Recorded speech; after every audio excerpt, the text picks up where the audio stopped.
And we're back. This is the part of the show where we go inside the war room to look at the campaign's game plans for winning the White House and how they deal with the road bumps that come along the way. We're back with Rachel, Gene, Mike, and Joe. And first up, the ongoing battle over a Michigan revote in Detroit today. And ever-patriotic Hillary Clinton stirred the pot with Michigan voters.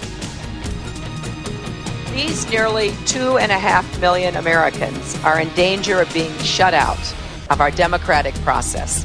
I think that's wrong, and frankly, it is un-American. Mike Murphy, it's un-American. This is a last-ditch effort by Clinton here.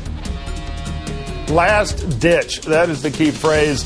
This thing is done. She's not going to get a revote. Her campaign agreed not to participate. She's going for straws. I don't blame her because she's cornered, but the math is the math. And I want to address one thing about the national polls. I'm actually with Rachel, my liberal friend, on that.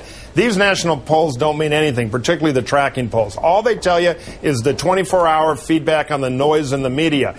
There's a great old saying that don't believe a single primary poll till national primary poll till after the first contest, and don't believe a general election poll, national poll, till after both candidates have given their convention speech. And I'm a big believer in that. Joe, does right now, the question for Hillary Clinton, Go ahead, Mike. Finish.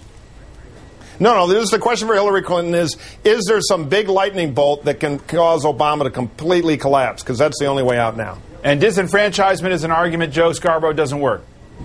Oh, I think it works. I think it works for Hillary Clinton when she goes to the national convention. Anything that muddies the water for Hillary Clinton is good. Again, the rules are the rules. There's a reason why the Democrats said you had to get to a certain number to be the nominee. There's a reason why the Democratic Party selected superdelegates, and it's for reasons such as these. They want to make sure that when Barack Obama gets to Denver, if he's got a few more delegates than Hillary Clinton, that he's the guy that can beat John McCain in the fall. For Democrats, that's all that really matters. Michigan, Florida, not having the vote, that muddies up the water. That's good news for Hillary Clinton. Next up inside the war room, the McCain gaffe. While he was in Jordan yesterday, the presidential hopeful got a little bit confused. Extremists, Al-Qaeda, it's all the same. Well, not really. Listen.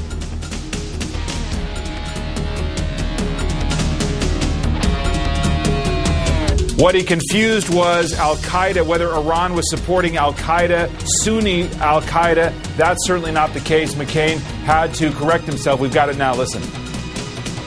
It's common knowledge and has been reported in the media that that Al-Qaeda is going back into Iran and receiving training and are coming back into Iraq from Iran. That's well known, and it's unfortunate. You said that the Iranians were training. I'm sorry, the Iranians are training extremists, not Al-Qaeda.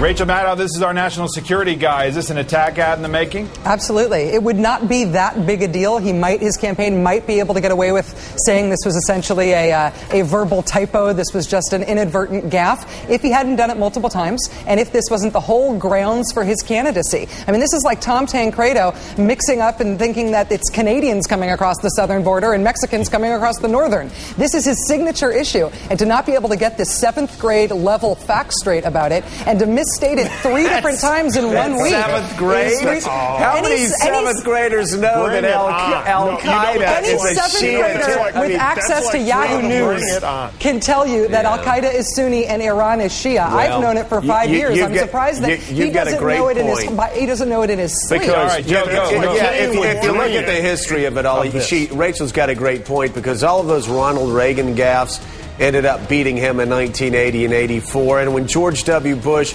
couldn't even name Musharraf back in 2000, that ended up beating him. Listen, so it's offensive to us. I'm not trying to be hilarious. I'm just saying that this sort of gotcha, Jeopardy politics may work with us, and we may roll our eyes, but I've got a feeling that the people that decide who get elected don't care about this any more than they care about the guy that runs the Democratic Intelligence Committee made the same mistake. Mike Murphy, go ahead. Yeah, John McCain is praying every day that this election comes down to expertise on foreign policy. Barack Obama's talked about paratroopers into Islamabad, for heaven's sake. So this is a gaffe. It's a speed bump. He corrected himself. Everybody knows McCain's strong suit is this foreign policy stuff. The question is the economy and how I got one more item. Hold on. I got one more item to get into the war room. Today's last look behind the campaign curtain. Indiana is the new New Hampshire, at least to the Clinton campaign. While campaigning for his wife in the Hoosier State, Bill Clinton delivered his very latest plea for votes, saying, quote, We need your help. I believe she will win a big victory in Pennsylvania. I believe she will win in West Virginia and Kentucky. Nobody believes she can win in Indiana because it borders Illinois. If you show them they're wrong, she'll be the nominee and she'll be the president. Eugene Robinson, he's laying it on the line once again. Well, he did it in Texas and, pulled it out. But, Indiana looks a lot like Ohio, but it is next to Illinois. So it could be a competitive state. I would think you'd have to give the edge to Hillary Clinton there at this point. But, we'll see.